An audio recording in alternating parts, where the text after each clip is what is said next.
Finally, I want to close with a little utility function called apply, which seems very simple but is surprisingly useful.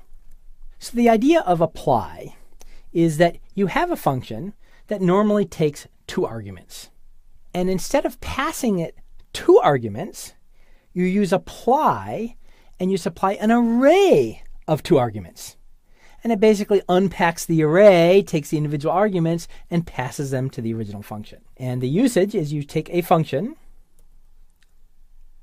you call apply, you supply null, and you supply the array. Now, there's a more advanced usage where you supply an object instead of null, but we aren't going to cover that. That doesn't come up nearly as often. The simple usage is the most common one. So let's look at some examples. Suppose I make a function called hypotenuse that, given 2 legs of a right triangle, computes the hypotenuse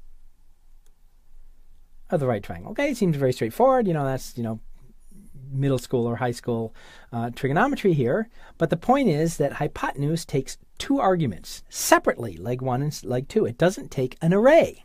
But suppose that you had an array containing the values of the legs. Rather than peeling them out and passing them separately to hypotenuse, you can say hypotenuse.apply, use null as the first argument, we're not dealing with objects here, and then you supply the array. That's basically the same as if you had done this in the first place. But sometimes it's more convenient to do the bottom one. You happen to have arguments in an array already, and you don't want to unpack them. So, for example, we mentioned earlier that there's a function called max in the math class. Max takes a variable number of arguments. We'll talk about how to make variable argument functions later. But it takes separate arguments, a bunch of separate numbers. Well, if I already have an array of numbers, why should I have to pull them out individually and stick them into a call to math.max? In fact, if they're in an array, and I don't know how big the array is, it's very difficult to even figure out any syntax that would let me pass them to math.max.